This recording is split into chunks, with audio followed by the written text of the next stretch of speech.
आइए बात करते हैं कि एक कंसेप्ट आता है कार्डिनल अप्रोच और ऑर्डिनल अप्रोच।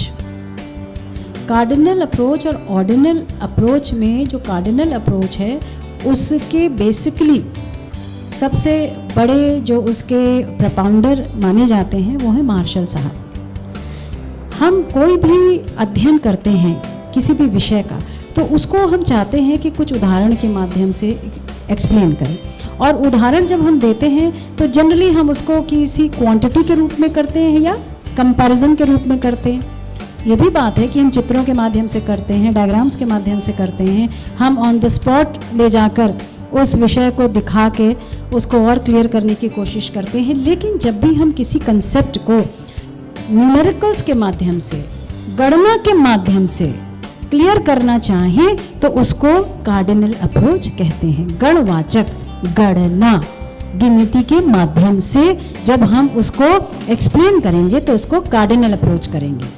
अर्थशास्त्र में कार्डिनल अप्रोच क्या हुआ? अर्थशास्त्र में बेसिकली माइक्रो इकोनॉमिक्स के तहत हम ह्यूमन बिहेवियर की स्टडी करते हैं, और ह्यूमन बिहेवियर लॉर्ड घूम के घूमता हुआ आपको मिलेगा किस पे? संतुष्टि पे।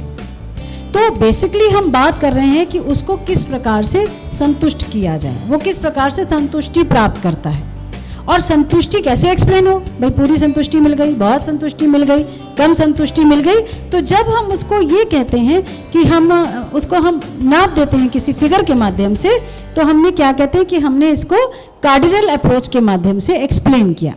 जैसे मान लीजिए कि आपने एक रोटी खाई, पहले बहुत तेज भूख लगी, और उस समय जब आपने रोटी खाई तो आपको बहुत आनंद मिला। तब हम क्या करेंगे, अब उसको कैसे बताएं?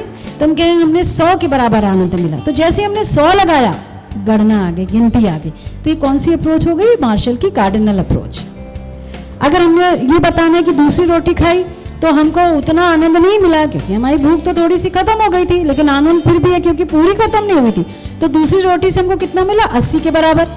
तो तीसरी रोटी से 40, चौथी से और कम 20, और हो सकता है 5 रोटी में हमारी भूख खत्म हो जाए तो हम कहेंगे 0 के बराबर हमको संतुष्टि मिली। तो जब हम इस तरह से नाप के बताएंगे तो समझने वाले को भी क्लियर है और समझाने वाले को भी क्लियर है कि वो क्या बता रहा है। तो तुष्टिगुण समझाना, क्योंकि किसको समझा रहे हैं? एब्स्ट्रैक्ट को। एब्स्ट्रैक्ट जिसको हम देख नहीं सकते, कोई फिजिकल रूप नहीं है, लेकिन उसको हम फील कर सकते हैं, समझ सकते हैं। तो समझाने का एक बहुत अच्छा तरीका है कि गणना के रूप से समझा सकते हैं, दूसरी तरफ उसी बात को हम समझा सकते हैं बिना फिगर्स के माध्यम से। जब हम बिना फिगर्स के माध्यम से उसको समझाते हैं तो उसको हम कहते हैं हमने ऑर्डिनल अप्रोच अपनाई है। ऑर्डिनल अप्रोच में क्या करते हैं? हम कंपेयर कर देते हैं।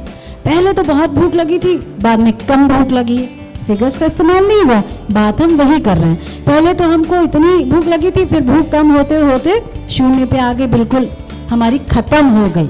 जहाँ हमने 0 का कार्डिनल अप्रोच, जहाँ हमने कहा खत्म हो गई, ऑर्डिनल अप्रोच। तो जब भी कोई कंसेप्ट हम कार्डिनल अप्रोच के माध्यम से करते हैं, यानी कि हम अपनी संतुष्टि नाप रहे हैं, गणना कर रहे हैं, उसको जैसे यूटिलिटी थ्योरी पूरी इसी कार्डिनल अप्रोच पर निहित है। और जब हम उसको वही बात को बिना गणना के, बिना गिनती के, बिना मेजर किए हुए एक्सप्लेन करते हैं, बात वही कर रहे हैं, तरीका दूसरा करते हैं, तब उसको हम ऑर्डिनल अप्रोच के माध्यम से चीज़ें समझा रहे होते हैं। जैसे इंडिफरेंस कर्व थ्योरी आप पढ़ेंगे तो पूरी की पूरी इंडिफरेंस कर्व थ्योरी में हमने अपनी संतुष्टि की बात समझाते हैं, कब? बिना किसी भी गणना करे, गिनती की इस्तेमाल किया हुआ, वो ऑर्डिनल अप्रोच होती है। इस विषय में आपको और कंसेप्ट बिल्कुल क्लियर करना है तो आप हमारी किताब इकोनॉमिक्स पढ़िए। अगर आपको किसी भी प्रकार का क्वेश्चन पूछना है तो आप यहाँ कमेंट बॉक्स पे पूछ सकते हैं, उसको एक्सप्लेन किया जा सकता है। बाकी आपके कन्फ्यूजन्स को क्लियर करने के लिए हम तो बैठे हैं।